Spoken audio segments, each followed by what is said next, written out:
Hi, I'm Carcino. Oh, let's talk about it. Let's talk about it. No one knows Carcino and none of these. There's so much going on in the world, and I'm just giving my 2 cents on it. Go in and do a raid at someone's house, but you don't have an arrest warrant for them.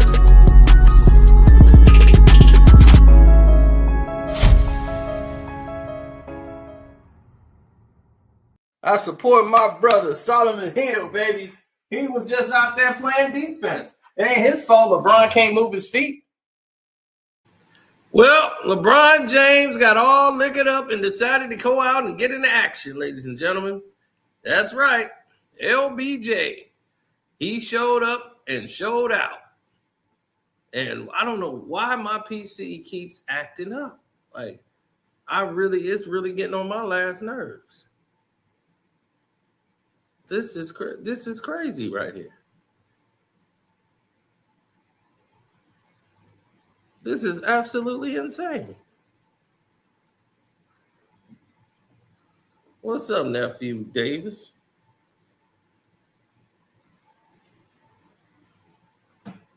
Oh yeah, they messing up everything right now, but we gonna get to it. Now, I just saw the Odyssey, of course. Got my Trojan horse right here. The first ever movie ever shot in IMAX.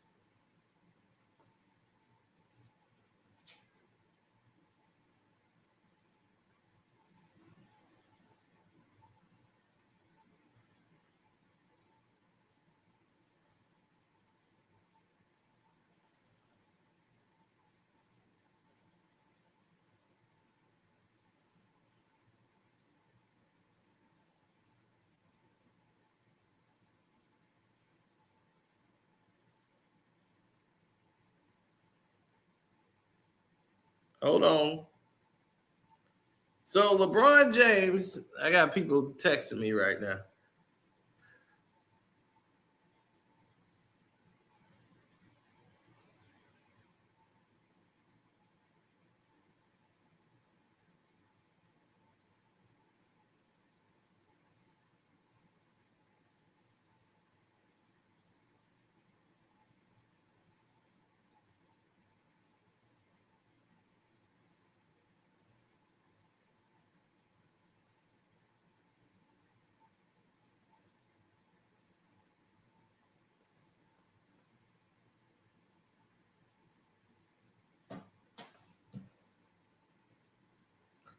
Yeah, it's kind of crazy.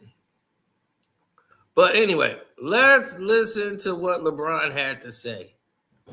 You know, me and my homies, we always have a debate. Say, how long could Bron play and average 10 points? How long you think you could play and average 10? Just 10. 10 points a game? 10 points a game. And you got to play at least 65 games according to our rules today. Probably talking about, I can average 10 points in the league for, a long time. That's what I'm saying. Yeah, like a long time. Like so what do you think? 65, something like that. 65 years old? Yo, before we start, I got to ask you, bro, like, what are you going on year 76? I want to tell a quick story about this guy over here. So he's in the middle of making a pretty big decision, it sounds like, from what I'm understanding. There you go, getting drunk. I texted Bron maybe a month ago before he even made it. Look at him, getting drunk.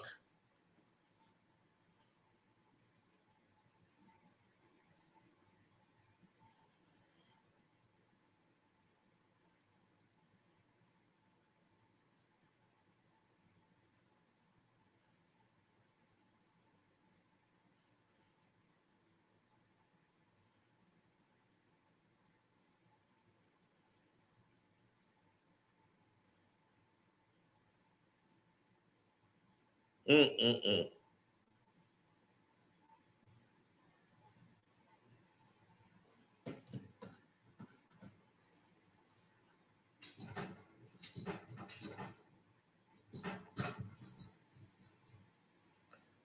Man, I done messed everything up over here. Yeah, Bron's a wino. No, he's a flat out drunk. As I told you, who wants a drunk 40-year-old?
Yeah, I'm sorry about that. All the pauses because I had to go through this. Decision to leave LA.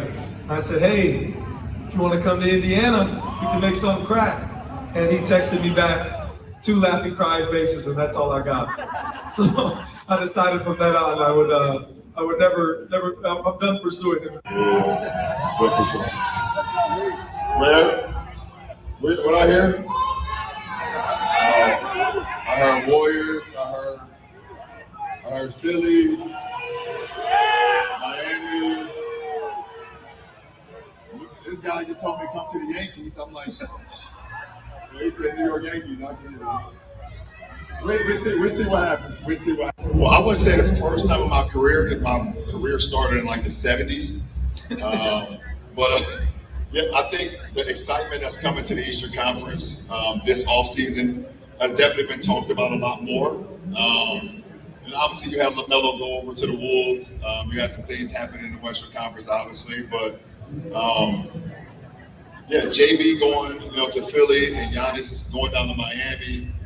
You look at Boston, they retooled, picking up Mitchell Robinson. I think that's going to help Paul George. You look at Cleveland is going to be back, trying to compete. You guys will be back competing. You can't forget Orlando. You can't forget Detroit. Obviously, and you got the New York Knicks for sure. So, and that's not even all the teams in the East, obviously. So, I think the East right now is going to be very exciting. And I would say this is like the first time in a long time that coming into a preseason that the Eastern Conference will probably get talked about a little bit more than the Western Conference. Yeah. But we know the Western Conference is still the Wild Wild West, but the East. How old are you, Elon? Elon's 11. Where you from? He's from New York, Queens. Okay. Let me hear your question, Elon.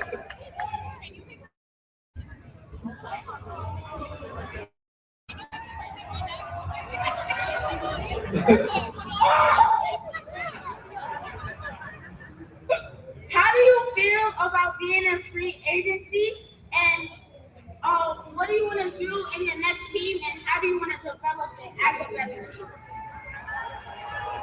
Make some noise for that question right there. First of all, that was a hell of a question. And some of the media people in here probably should learn from me, young fella. Y'all heard this question, right? So how do I feel about free agency? Obviously, it's a big decision. This is the 3rd time in my career that I've been a free agent. I think 3, yeah. So it's a big decision for not only myself, but for my family as well, and just for the last part of my career and where I want to spend the last few years or the last year or the last 2 years of, my NBA career. So wherever I go, Elon, I will make my staple on just, I'm a natural born leader. I'm gonna try to fit into whatever team I'm going into, but also, give them all the tools and give them all the knowledge that I've been able to, grasp over the last 23 years. I know the game. I know the ins and outs about the game of basketball. Oh, I appreciate it, man. You far too kind, man. You awesome. And wherever I land, I hope that you support me and I can continue to inspire you. All right, I appreciate it. For me now, I have an almost 22-year-old son who is now my former teammate, which is hilarious. It's crazy. That's my former teammate. I have a 19-year-old son that's at the University of Arizona. But it's my almost 12-year-old daughter who is pulling the weight a lot. Yeah. So going to my daughter, I was home for the 4th of July, and my daughter came home after being out with her friends and cousins and everything, and I pulled her to the side because she's at an age now. So like anytime I leave, I'm like, "Dad, where you going?" Like, "I'm going with you." Yeah. Like, where we going? So I pulled her to the side, and I was like, "Babe, I'm letting you know, I don't want you to hear from nobody else, but I won't be playing for the Lakers next year. I will be playing somewhere else, so I won't be home all the time. And you may not have an answer right now. You can give me an answer now, you can wait, you can write it down. Just want to know how you're feeling about it, because you mean a lot to me. Me being away from you means a lot. So the family portion is a big thing too. My daughter and my wife and things of that nature, and I'm a big family guy. So there's a lot of things that's, people are like, hurry up and make a goddamn decision, bro. I'm just like, okay, it's not just about the team.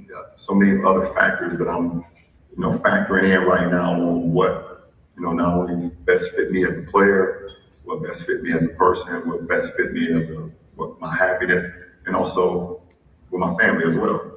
So there's a lot of, won't hold you guys up too much longer, but the family portion of it is huge for me. Ever since you got here, you, Andy. Well, they welcoming Giannis. LeBron James did a live episode. Now, let's go into this egomaniac right here. Let's go and pick this apart of the egomaniac known as LeBron James. Now, LeBron, let's speak on this.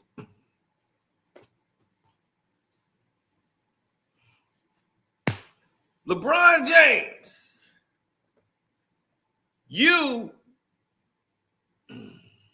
are a bum. And I don't mean that in a good way. I mean, you a straight up bum, dog. And the reason why you a bum is because of the way you act. Your problem is you always try to make it about you and not about team. If I see the player do this, I don't want him on my goddamn team. If I see a star player sitting here holding a microphone, I don't know, free agency, it's pretty wild for me. I don't know where I'm going to go. And holding a goddamn press conference to discuss free agency just because nobody is caring about his free agency. So now let me go on stage, get drunk, and starts talking to kids. What a role model. I'm going to get drunk on stage and start talking to kids and talking to everybody. Let me get liquored up at a public sporting event. Great sponsorship job. What you going to do yet? Bring out some tequila? Mommy, I want a tequila. They're going to be like, in 18 years, darling, you'll have it. Now, here's the news, LeBron. The longer this fool takes, the worse it gets. Because it's pretentious. Everybody looking at it is like, man, he still ain't making this decision. Like, what is he waiting on? It's like, you already know where you're going. You just milking it. Like everybody is in suspense. Nobody gives a damn where you go. You're 41 years old. Nobody cares where you go. Just get there already. So people will stop having to cover this bullshit.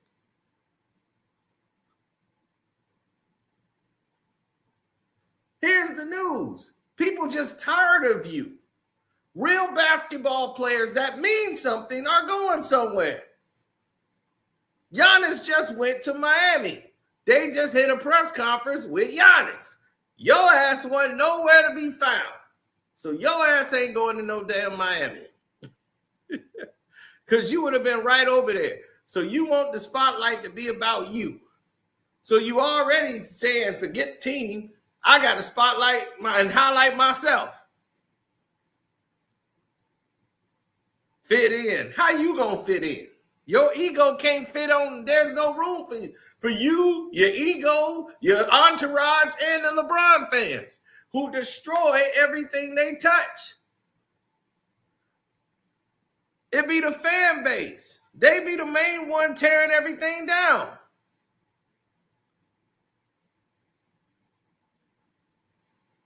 Everywhere they go, here they come again. The LeBron fan base. People are sick and tired of it, dog. Nobody even caring enough to hate you. They just want you to go away. It's like, dude, just go away. Like, what's the point?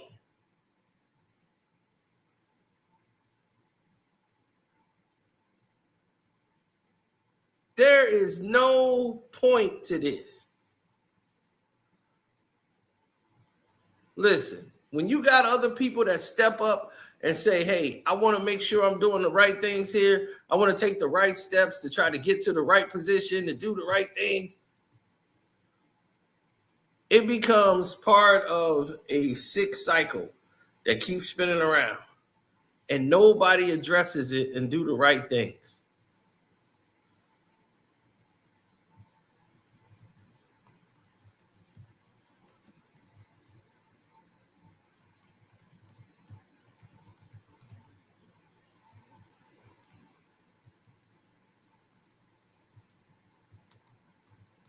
No, he don't, because he's thinking about himself. How you gonna win a championship like that? You can't win a championship with one guy like that who gonna be in there. As soon as they get on the team, let's say he go to the 76ers, right? Let's just say he go to 76ers.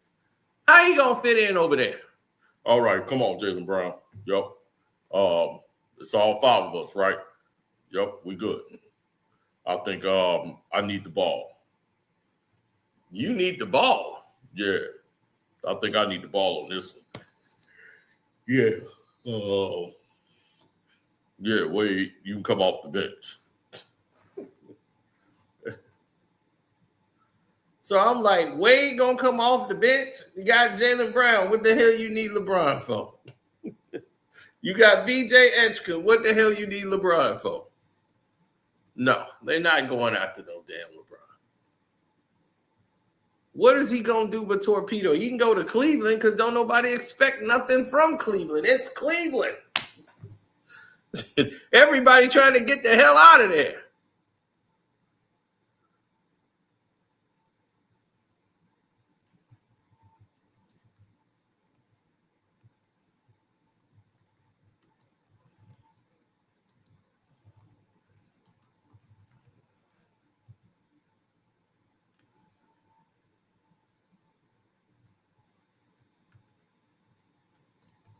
Mm-hmm.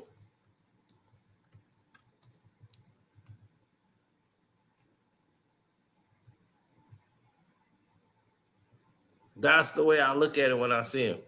So all he doing is getting liquored up on stage, going out there, posing in front of people, trying to appear to be smart when he's nothing but a puppet.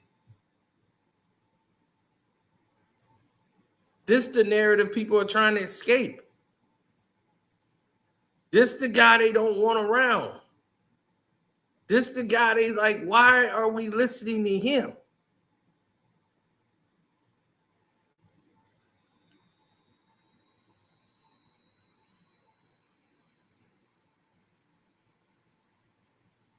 It's always going to be a problem with him. With him, it's always something.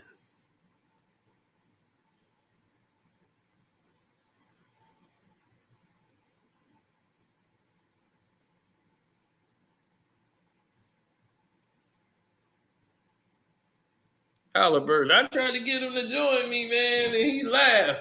Of course he laughed. He don't respect you. He don't respect you. Think he going to Indiana? Please.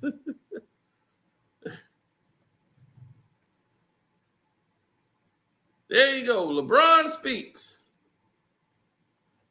Yep. I'll speak. I spoke because I'm ready. Yep. All he doing is sitting up there with Halliburton getting drunk.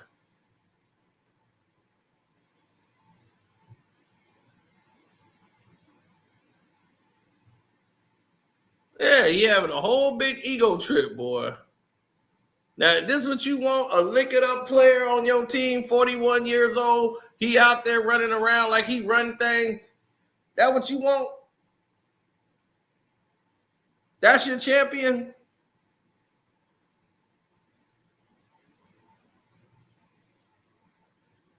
Where is he going? To hell is where he going. And that's what he going to do, drag the team down with him. Let's say he go to Golden State Warriors. You think that's going to work out? You think this drunk is going to work out over there? This damn alcoholic, all he going to do is be chilling with Draymond, complaining about Steph Curry.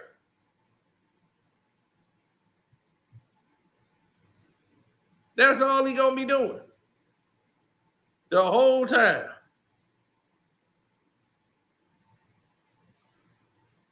Look at him. He couldn't wait.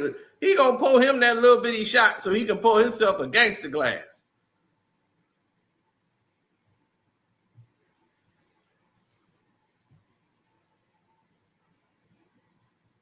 We don't want him.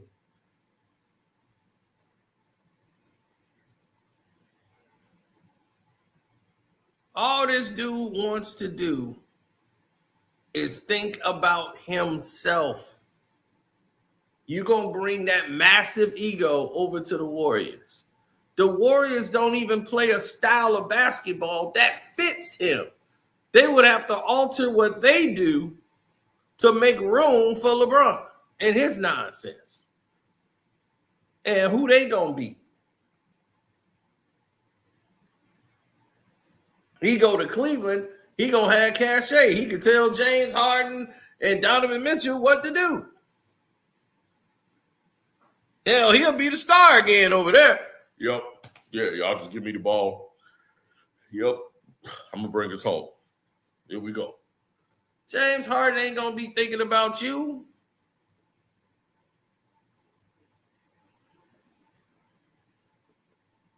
I'll be like, man, that's great. You're going to make your announcement right there. You ain't going to make the announcement with the team.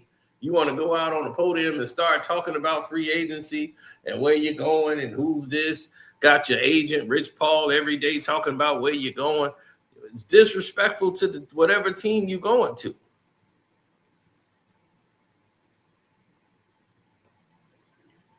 And then Silver Slipper got the gag order on.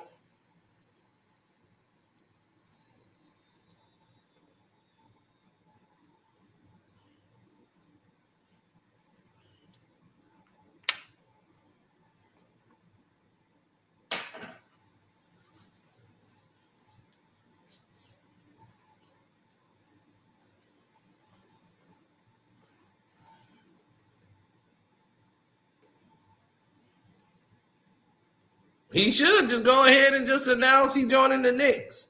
Why not? I decided to join the New York Knicks. Just join the team, man. I just want to help them out. My thing is, you knew you weren't going there.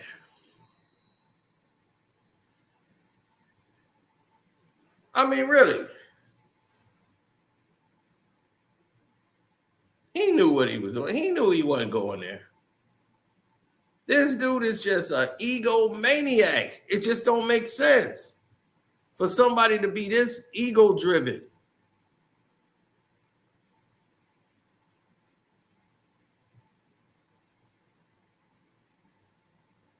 Couldn't help himself. Let's get drunk. If you want to come to Indiana, we can make something crack. And he texted me back 2 laughing, crying faces, and that's all I got. So I decided from then on I would never, I'm done pursuing him. But for sure. Red, what I hear? I heard Warriors, I heard Philly, Miami. This guy just told me to come to the Yankees. I'm like, they said New York Yankees. I can, We'll see what happens. Well, I wouldn't say the first time in my career because my career started in like the 70s. Yeah, I think the excitement that's coming to the Eastern Conference this offseason has definitely been talked about a lot more. And obviously, you have LaMelo go over to the Wolves. You have some things happening in the Western Conference, obviously, but yeah, JB going, to Philly and Giannis going down to Miami. You look at Boston, they retooled, picking up Mitchell Robinson. I think that's going to help Paul George. You look at Cleveland is going to be back, trying to compete. You guys will be back competing. You can't forget Orlando. You can't forget Detroit. Obviously, and you got the New York Knicks for sure. So, and that's not even all the teams in the East, obviously. So, I think the East right now is going to be very exciting, and I would say this is like the first time in a long time that coming into a preseason that the Eastern Conference will probably get talked about a little bit more than the Western Conference. Yeah. But we know the Western Conference is still the Wild Wild West, but the East. How old are you, Elon? Elon's 11. Where you from? He's from New York, Queens. Okay. Let me hear your question, Elon.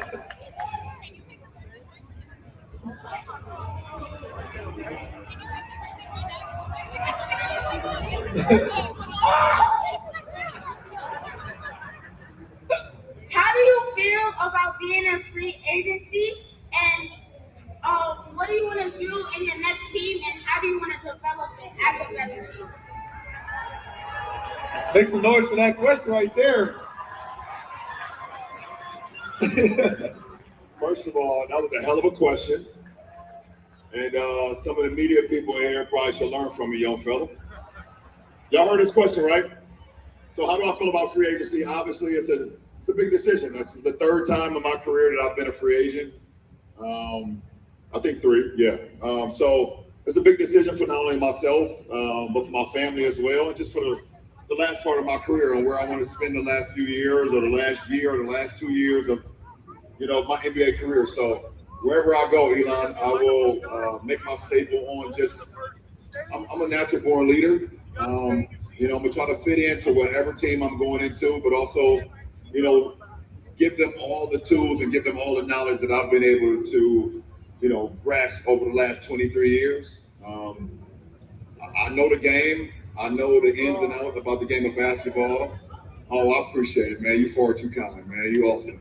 And wherever I land, I hope that you support me and I can continue to inspire you. All right, I appreciate it. For me now, This dude just love to hear himself talk. A damn drunk.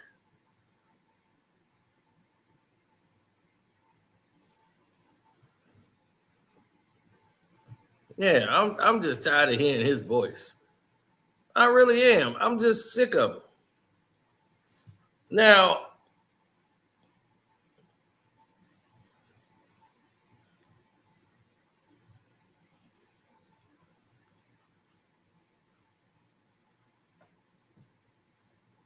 I'm sitting here trying to understand the process. Like, I'm trying to figure out what the smoke could be. You try to figure out where the smoke at.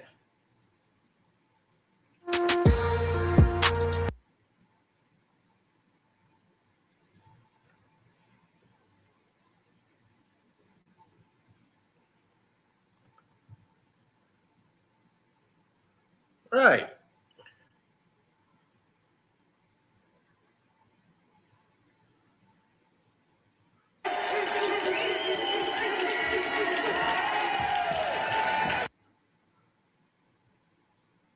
we decide to focus on something that really matters here instead of this drunk who's bad for children. But let's just say dealing with him is problematic. You're bringing a narcissist, a guy who's way past his prime, and he's not going to be the guy you think he is. His time is over. He's done. He can't do it anymore. And that guy is often going to be a question mark. Every time you're going to need him to show up to be that guy, he's going to fail you every time. Not some of the times, not part times, every time. That guy is going to fail you. Because that's what he does. He doesn't show up when he needs to be there. All he cares about is himself. Now, as I told y'all months ago, where this guy was going, and there it is, the new number 7 for the Miami Heat.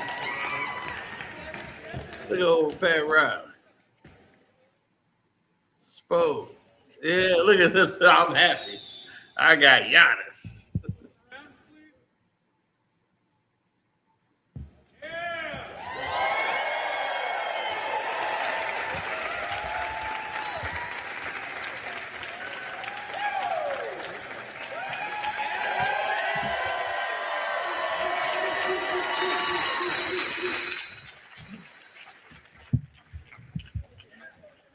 Oh man, I haven't done this in a while. I heard that for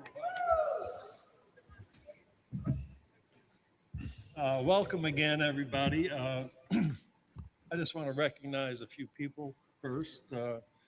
First of all, Mariah, his wife, over here sitting next to Vet. Okay. To Alex and Yorios, okay, his agents from Greece. The other person I want to really recognize in this on this day, he's to my right over here, Andy Ellisberg.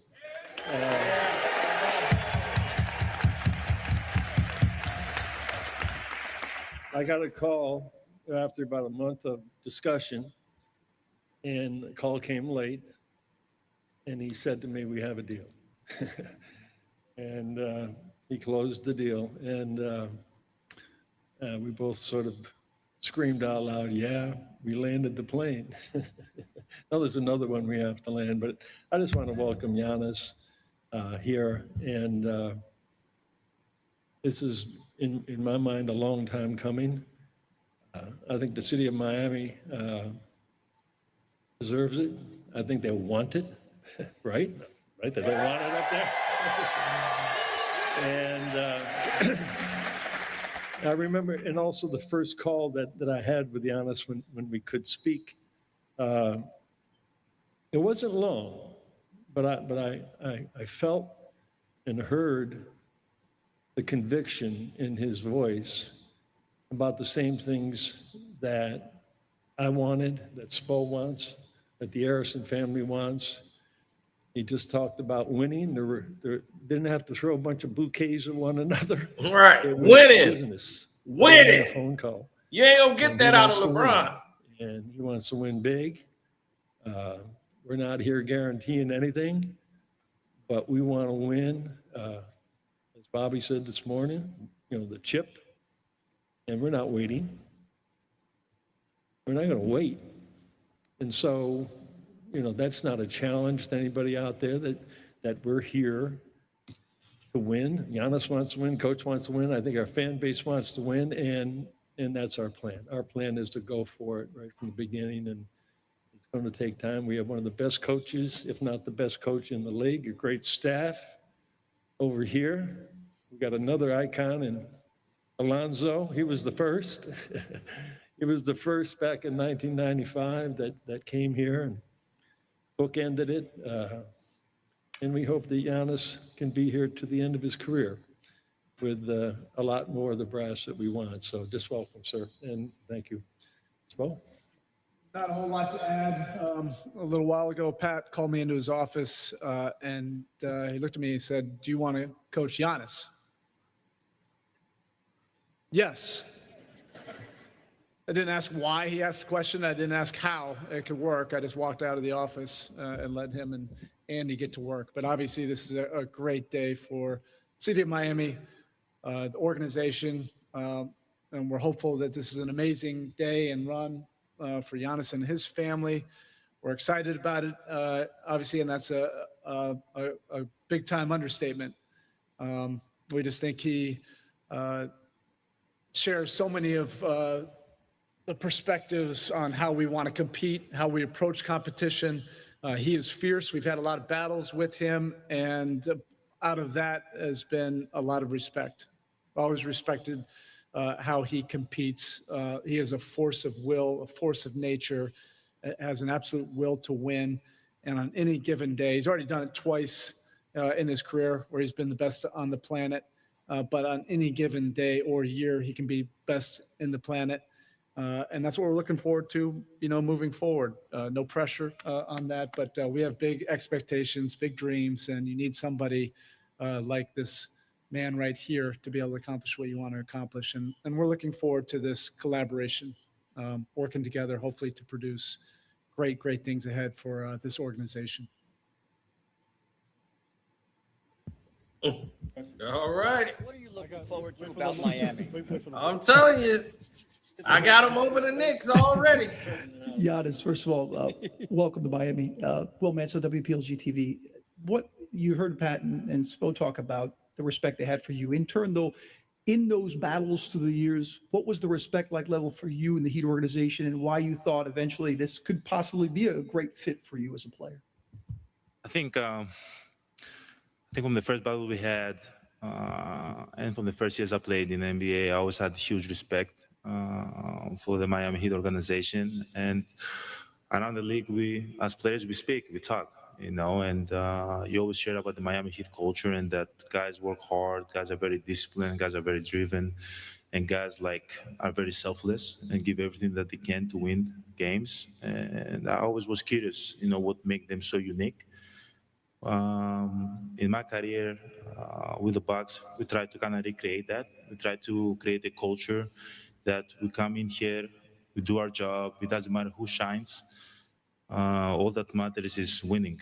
And everybody leaves their kids behind, their wives behind, their husband behind, the people that they love behind for the common goal, which is to win. We spend more time with our teammate and the staff than with our own family.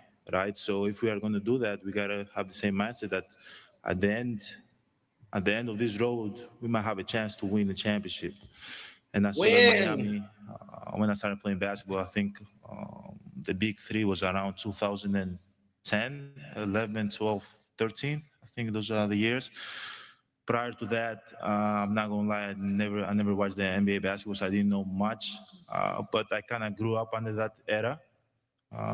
So I know the expectations that this team has. I love pressure. Coach Spo talked about pressure, and I think I thrive pressure. I think I need pressure at this time of my career. I think in order for me to go to the next level, I got to get out of my comfort zone, and I feel like Miami was a place for me to be. We are very like-minded as a team, and me, and it was a no-brainer. I wanted to be here. I'm excited to be here, and I want to get to work. If anybody has a question for me or Spo, we'll answer it, and then we get out of his way, and you can all to yourself. That'd be good. Anybody? Yeah, Tim. Hey, Coach. Ever since you got here, you, Andy, Mickey, Nick, Spo, everybody, you're not afraid to take the big swings. And the Heat had been mentioned with Giannis in talks many times over the years. What does it mean to land him now, especially after, there are certain eras. There was a big three era, Dwayne was here and retired and all those things, but to land another superstar, what does that mean to you at this point? Well, it's like nirvana for me. I mean, I truly understand, because of my experience going back into the 70s. with Jerry West and Will Chamberlain and Elgin Baylor, and then going on with Kareem and Magic and James Worthy, et cetera, and going into New York with Patrick Ewing and Charles Oakley, et cetera, and then getting Zoe and Tim, and then getting, Karan, drafting him with Dwayne in 2003, and then getting Shaquille. I'm sorry, Karan. It's okay. And winning the title. The big three was something that Andy and I had talked about for a long time. From 2006, we planned to have the room and the space, and thank God that they all decided they wanted to play together. They were banging their heads against the wall about trying to win in Cleveland and Toronto, and they ended up here, and that was wonderful. And then it was Jimmy Butler and 2 trips to the finals, and now we got Giannis. And I think this is just part of who the Heat are in the pursuit of excellence. But you don't win championships unless you have greatness on the court and on the bench. And it isn't just one player. I think Bobby Portis, as you listened to him today, made some great comments about what it takes to win and being on the same page, just as Giannis just talked about. And so I'm just excited, so excited for this challenge. And challenge is nothing more than in playing for higher stakes. And if you don't want to play for higher stakes in the NBA, you might as well go play in the boys club somewhere, or the CYO or something like that. But that's why I'm excited that we had this opportunity, and we're going to try to make the most of it. But we have a lot of work to do, as you said. So it's a great day. It's just a great day, and I'm excited about it. Eric, I know it's very early, obviously, but you have an elite defender in Bam, and you add Giannis to that. What's your view of what that duo, that front court duo, could look like defensively, and how much are you looking forward to having that to work with? Yeah, I think the biggest thing with the both of them is they're elite competitors. It matters to them to defend, and they're gnarly competitors. And if we're not defending, the way that we want to, I'm sure that they're going to let everybody know. And that's how you build a great defense. You have to have your best players really taking on that challenge. And we want to build a top flight defense. You got to, Pat always says it, defense wins championships, and it's true. You have to commit to do tough things in this league. It's a hard league, and you have to have that commitment, build habits. You have to be able to develop strategy during the course of the year, and you have to be able to adjust when you get into the playoffs. But again, it always goes back to your best players. If it matters to them, it matters to everybody else in the locker room. I know that I was remiss in mentioning one guy, and I don't want to get knocked out. Bam was one of those guys that came in here too.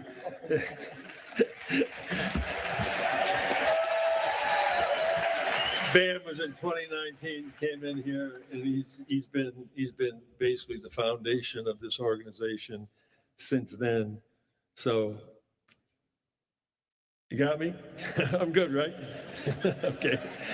And he had a lot to do, obviously, because of the relationship with Giannis and convincing all of us that this is the way that we should go. So go on. Bam, I got you. And he came all the way back from Vegas, to see this. So he's honoring this man. Pat, obviously there's the other part of the equation, and I guess to talk about Giannis's value, the immense amount that you sent out with the 4 players, with the draft capital. I don't want to ask whether that was difficult, but working through that process, how tough was it developing that young talent, working with those players, but then realizing this was the moment to cash in? You can thank, Adam Simon and Eric Amsler, Keith Askins, our whole scouting staff. Normally, we're picking somewhere between 20 and 30 all the time. And to be able to get, Tyler, and to be able to get Bam in those 2 years in a row in the lottery. And then to be able to draft, Jaime and especially to get Nico when he was just 18, 19 years old, and then get Khalil with the 15th pick in the draft, and to get Kaz last year in the draft. These are all young players. I think Jaime has sort of broken through a little bit in his first 3 years in the league. There's a lot of upside there, and we had long discussions about it, but that's also one of the things that I think you have to do to make a move like this is you got to have the players and you got to have the draft capital to do it. And we collected that. And, once I felt we did, we almost made the deal in February. And that went down to the midnight hour. But I wish them nothing but the best. They're great young players, but we're about now, and Giannis is about now too, and Bobby and Bam and everybody, Wiggs, Mitch, everybody's excited. So it's not easy. It's not easy when you put a lot of time and effort into development. Coach Spo and his staff, they're off the charts when it comes to making players better. They just are. And so it was hard. It was hard to make that decision, but once you make it, you go full forward with it. So we did the right thing at the right time, I think. This question is for Pat. When you got here, you said we landed the plane. Now there's another one we have to land. I assume you're referring to a 24-year veteran of the NBA, but also what are the challenges of putting the pieces to win a championship together? And does it help when you have a top 5 player in the league? Well, that definitely helps when you have the top 5 player in the world, maybe, So, I mean, you want to argue about that, go ahead. I mean, that's what your job is. But as far as the 24-year veteran, that is something that would happen organically. I hope I'm not talking out of both sides of my mouth here, but you never know that you're ever going to win a title until you win one. But you'll never win one if you don't have the talent and the coaching to do it. From that standpoint, this is a team that we have right now, and I'm happy with it. And I think, this is Spo's challenge, and I don't want to put any pressure on him, but he knows what he wants. He knows what we have to do. So we'll see what happens in the future. That's all. And this is a day-to-day process right now. The first thing to do is we landed a 747, okay? You want to characterize the other guy, you can go ahead and characterize it. Is that the biggest plane? I think it is, isn't it? Commercial plane. Okay, that's all. Spo, anything else? We're good. Thank you, Coach.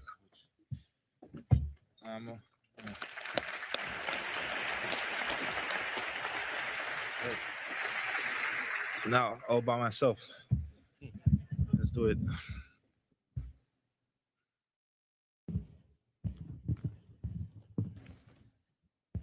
You've talked about competing at a high level, but you've achieved so much in your career. What still motivates you to continue to try and win at this stage? Yeah, I just, I enjoy basketball. I enjoy, the challenge. I enjoy getting better. Obviously, I've accomplished a lot of things in my career, but one of my goals is to win another championship. And I really want to do it. And, at times, whenever I, put my mind into something, I usually accomplish it. I feel like this is the best, route for me to do that. So I'm excited for it. Yeah, I guess just for you, you've gone through so much in Milwaukee. Now you're here, you're holding the Heat jersey, you're working out in Heat workout gear in a different gym, in a different locker room. Just, can you kind of take us through the emotions of what today has been like for you? Obviously, everything is new. I think until last night when I got off the plane, he hadn't hit me yet, and I knew that I got traded. But until you get in Miami, then you get to meet the people, and the people that welcome you to the city, they're different. And then you go into a facility that's unknown. You don't know where your locker is. You don't know where you're going to get treatment. You don't even know how to get access to the court. Like all these things are new. I'm excited though. I've been with the Bucks for 13 years. I love what I've felt so far. I think people are so welcoming, so nice to me. I hope it stays that way. It will stay. I took a walk around the city. People are very warm, nice, excited for me to be here and my family to be here. And but I'm so driven. Like all this stuff is nice. Like we can talk about it all day long. And as I've got older, I think I tend to talk even more. But I just love playing basketball. I just want to I got on the court. I was able to talk to the coaching staff and like the way they play and what they think. And I just want to be around them as much as I can. So when the time comes, the training comes, I'm ready. I'm not just I'm ready. I'm ready to help my teammates. I'm ready to give positive feedback to people that need it, and I'm ready for the challenge. As I said, I love pressure. I think pressure brings the best out of me. That's what I've seen so far in my career. I don't like being in a comfort zone, and I think this is the right place to be. I'm excited to be here. Giannis, welcome to Miami. Zachary Weinberger from Clutch Points. Obviously, the relationship with you and Bam is very well established. Can you just relationship with him and how do you envision that front court duo? Talk about that relationship. Obviously, I've played against him a lot throughout the years. Usually I get 8 hours of sleep before I play anybody. With Bam, I got 12 hours of sleep. I had to be extra ready because I know he'll go. He'll play very, very hard. It's very, very competitive, and he'll do whatever he can to win the game. Right? I think a lot of people around the league are that way, but not everybody. But if you can, in the percentile, probably Bam is 99.9%. Like that he's a fighter and he's a worker. I'm excited. I had the opportunity to work with him on my trip to Vegas. He's funny. He's easy guy to be around. He's more quiet than what I expected him to be. And basketball-wise, I think when the two head of the snakes are very, very competitive. They work hard. They're very disciplined. I think everybody else is going to follow our lead. Defensively, we have to be good. We have no choice, not to be good. I feel like as a team, as a whole, we are going to be good, but it starts from me and Bam. And I'm excited. I'm excited to compete with him. I'm excited to be on the same side with him after 10 years, right? 10 years, I think. 9 years, 10 years. Yeah. Hey, Giannis, Tim Reynolds with the AP. You were in Atlanta yesterday watching Lionel Messi. Yes. And when he came here 3 years ago, he acknowledged months later that he had heard the noise, that he wasn't the same guy anymore. He's won a couple of MVPs here. He won an MLS Cup here. He's in a World Cup final. Not here, but you understand. Yeah. How much does that story kind of inspire you that when someone makes a change that's best for them, it doesn't mean it's over. It means they can still flourish. How much does that storyline, is that something, how much would you like to emulate that story? Yeah, it's crazy that you say that because when I got to the plane yesterday after the game, heading here to Miami, and I was thinking about his path. I was like, okay, he played in Barcelona. How old was he when he went to PSG? How old was he when he went to Inter Miami? Like I was thinking of all of those things, right? Like seeing that game yesterday, we witnessed greatness, right? Messi might go down as one of the best athletes of all time. He has 7 MVPs. He might have 2 World Cup wins, finals wins. He has, I think, 5 or 4 Champions League championships. So he's up there, with other athletes: Michael Jordan, Serena Williams, Djokovic, Michael Phelps, Usain Bolt. But at the end of the day, like when you see that, you get inspired. You definitely get inspired to take care of your body, to keep on doing the right thing for your team. And there was one play throughout the game that he had like 2-3 dribbles or somebody pushed him down. And then you could see like all of his teammates sprinted like to help him out. Like this, like you have to earn that. The respect that he has from his teammates, that's earned, and I see myself like that's the blueprint. LeBron James, Cristiano Ronaldo, Leon Messi, they set the blueprint, and you just gotta have to follow, right? It's hard. You have to be disciplined. You have to be dedicated to your craft, but it's there. And if you want to follow, you follow. If you don't want to follow, you go home. But I definitely got really, really inspired watching him play yesterday, and hopefully, in my career, I'm able to do something like that. Hi, Giannis. Welcome to Miami. Anthony Chang with the Miami Herald. Obviously, you're known as number 34, but you're changing number 7. Yeah. Why and what does that number change represent to you? Okay, I wore 34 because my mom was born 1963, my dad was born 1964, so I took the 3 and the 4.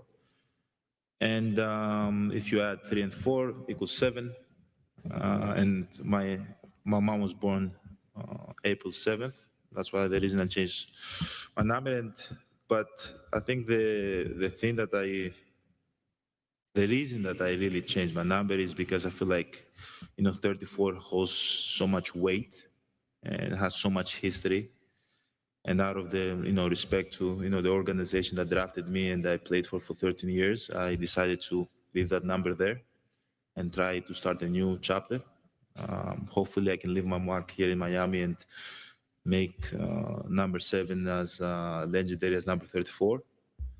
But it's almost like kind of having a closure for me, mentally and emotionally, just to have a closure from that number because it meant a lot to me.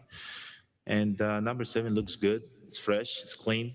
I saw some kids wearing it in the street, so I'm excited to create more moments with that number. Giannis, Giselle Espinales from NBC. Welcome to Miami. You talk about the fact that there's new things, knowing where to go to the court, where the practice court is, but also you have some familiarity with having Bobby join you here too. How excited are you to have this journey here together with him as well? I'm really excited. I've been with Bobby, I think 6 or 7 years now. We won the championship together. We actually sit next to each other. Our lockers are next to each other. And in the facilities across of one another. I've said this about Bobby, like, a lot of people have a lot of things to say about me, a lot of things to say about Bobby, but one thing that I know about him is that, when it's game time, when the popcorn is popping, he's going to be ready to go. And as a leader, as a player, as a teammate, you want to have guys like that around you. They've never been, like Bobby probably missed, in six years, probably missed 10 games. And the game that he missed is because, he had some loss within his family. Like he was always available. And, when I'm in that, locker room, I know that he's going to tighten up his shoes and he's going to be ready to go. And I'm excited to be with a guy like that here in the Heat. And obviously it's like my, like my running mate. Like, we're going to try to figure things out together. It's like having a partner. So that's also nice.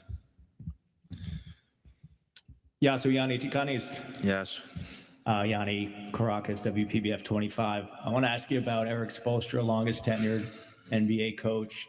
He's had experience taking premier players like yourself, new to the organization, getting the best out of them.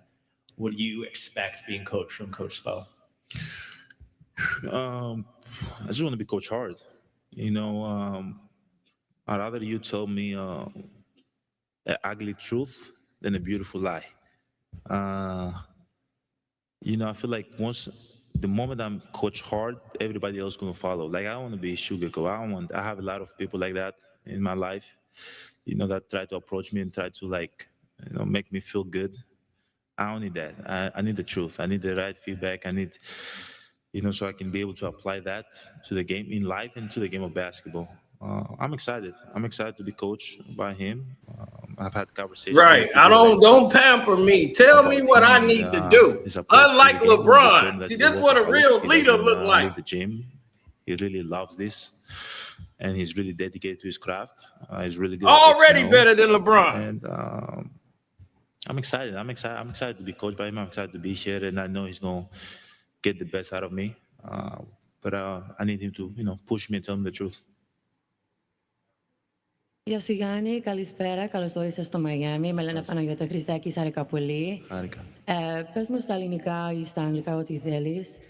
Πώς βλέπεις τη νέα season με τον Bam και τον Spo και γιατί Μαϊάμι?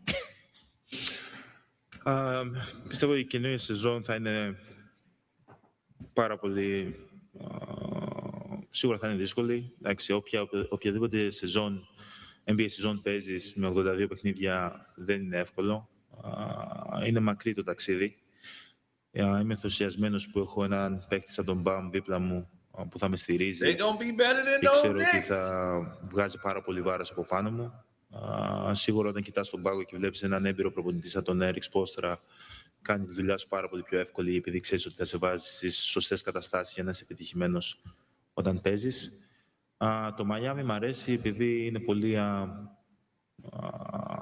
family friendly πόλη. Έχω οικογένεια εδώ που μένει στο Miami χρόνια. Γνώρισα τη γυναίκα μου εδώ στο Miami.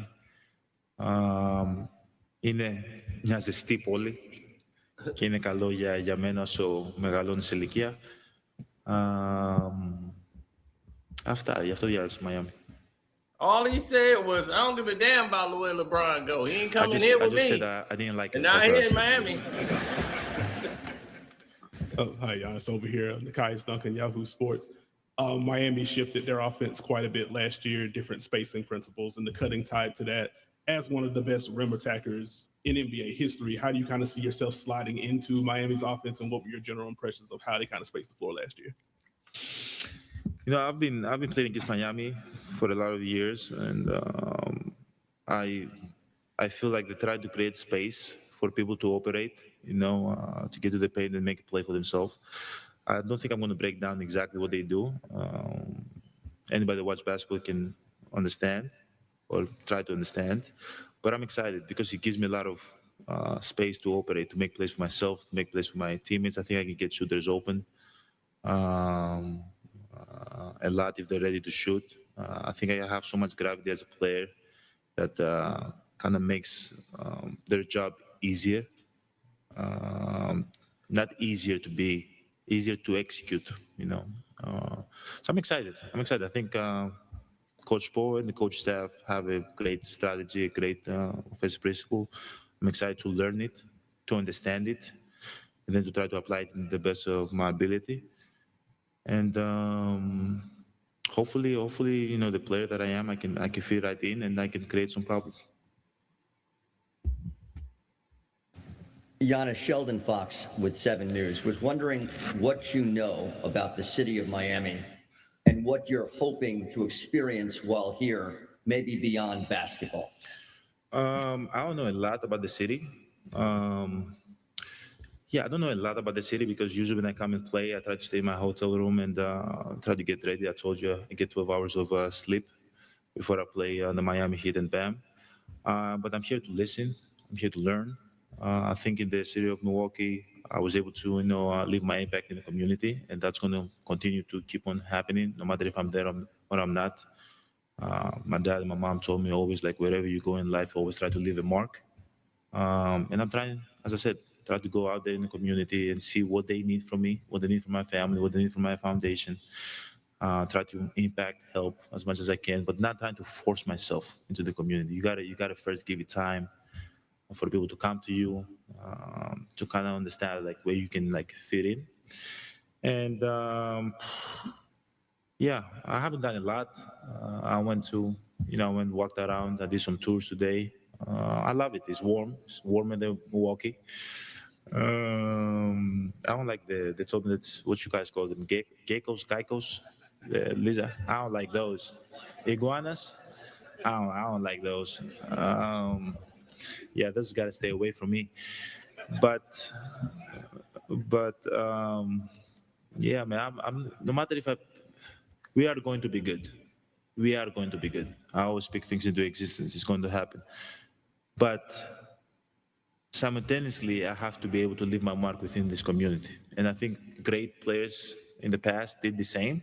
And I'm just going to follow their lead. Hi, Giannis from this side. Josh from ABC and Fox here in Miami.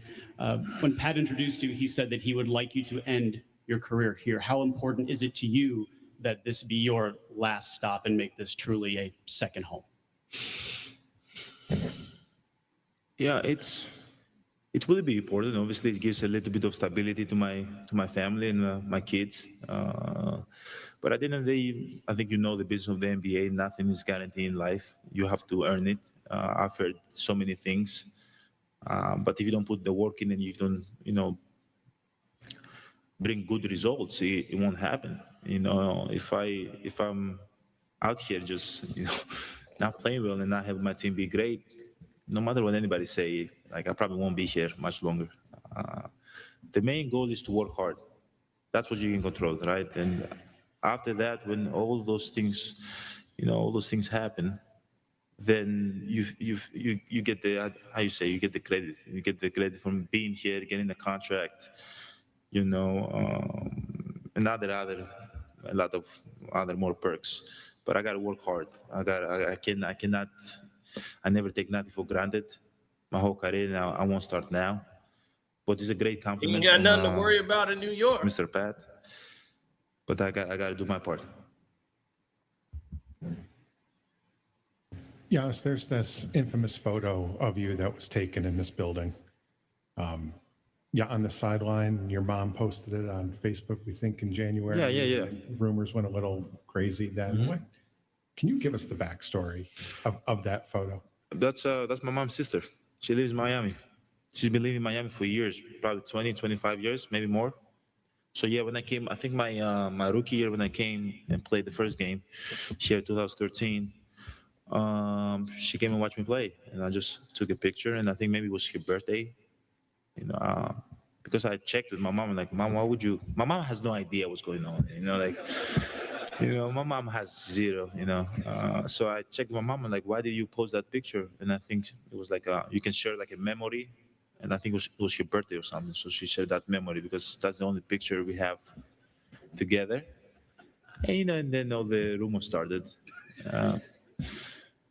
But yeah, it's not the first time.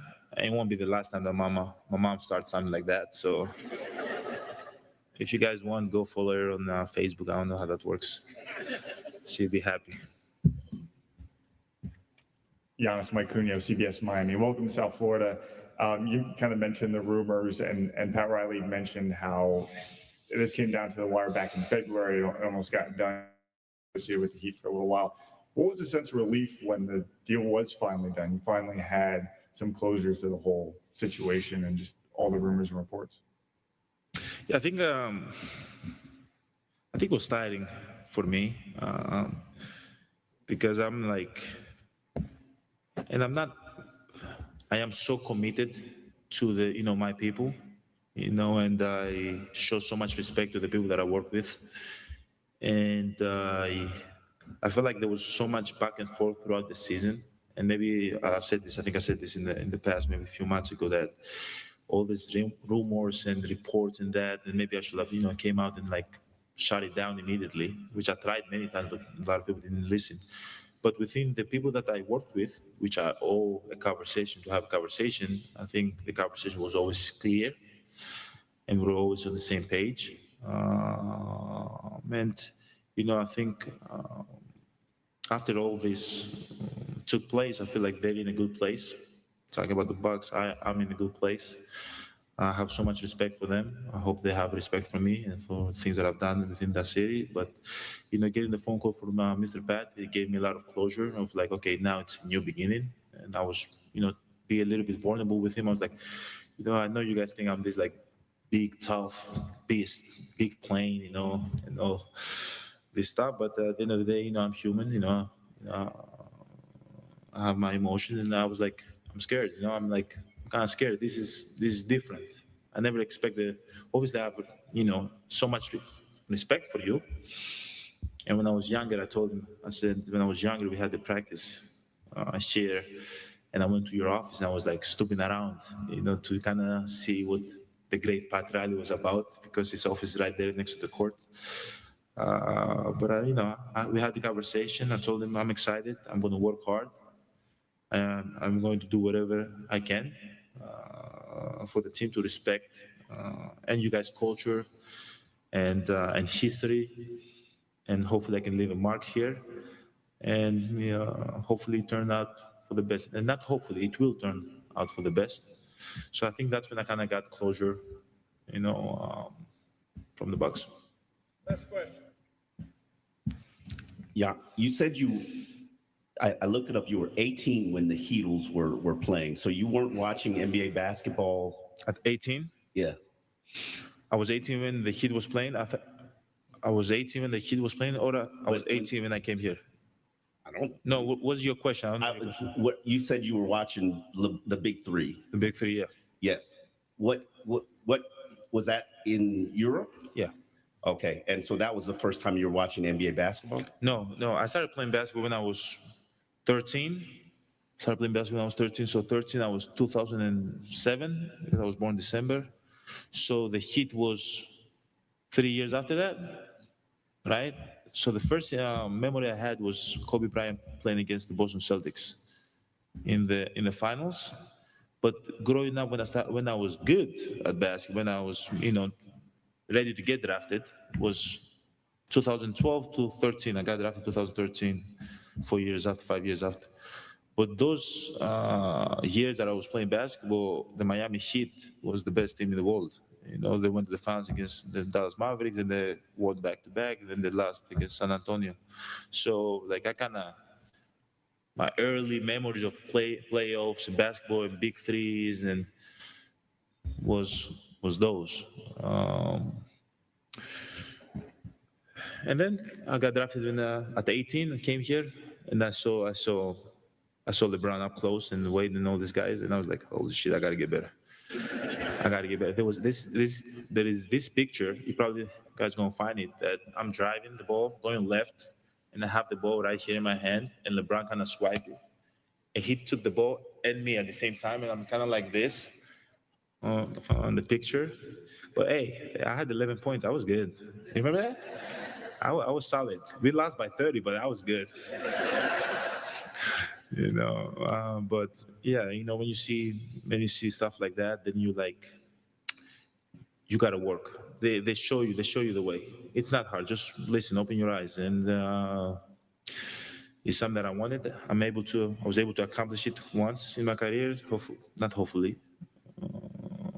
Hopefully, and it will happen a second time. Thank you, guys. Thank you.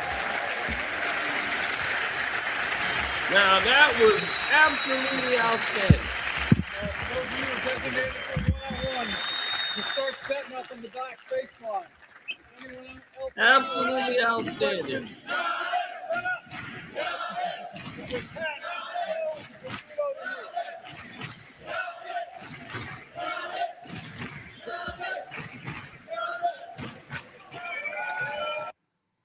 Now that was more outstanding than watching this drunk sit up there on stage and make a mockery of himself.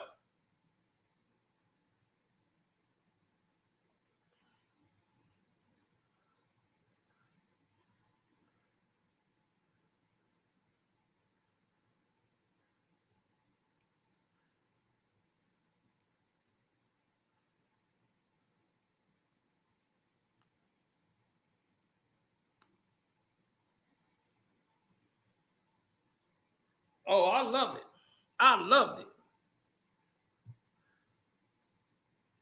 I love when people are self-aware. They know what's going on. They know the drop. It's like, you can't fool me. I know what time it is. I know the drop.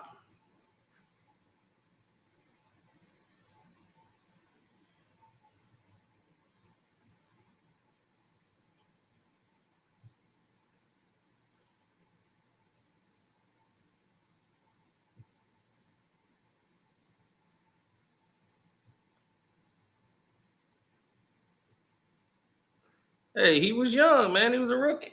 He was happy to get that 11. Hey, I was good. I had 11.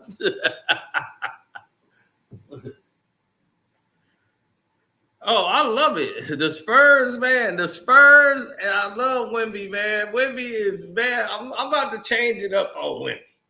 Wemby, now that he just got ripped off twice by the Knicks,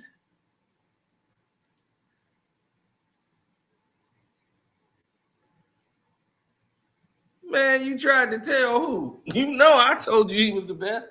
But yeah, you was right along with me when I told you Caleb Williams is the best player in college. That he should have been number 1 in the draft, and they was talking about Peterson. I was like, Peterson, I got number 2. But I was like, both of them was better than AJ. And it ain't that AJ is bad. I'm just saying they were better than AJ. If I was doing the draft, he would be 1. 2 would be Peterson, and 3 would be AJ.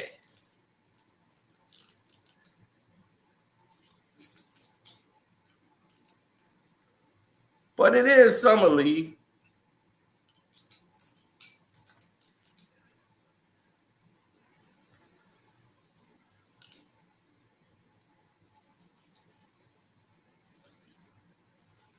Yeah, Miami good. Giannis is a leader. I mean, because he's a grown man. You got this drunk on stage talking to kids, getting drunk, talking to kids. What kind of role model is that? Michael Jordan, see, you got it. It's all about the setting. Michael Jordan don't drink on a boat.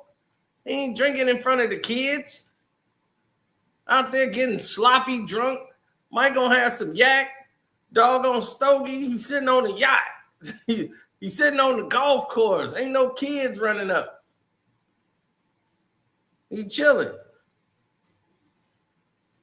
This fool, man, I say, he just out here getting liquored up all day, getting drunk. Who want this 90 proof goddamn bum out on the team? Out here stinking up the court, drunk.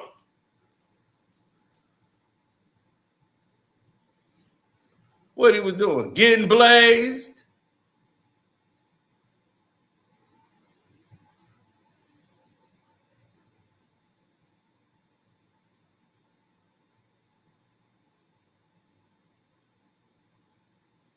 I should have been a scout.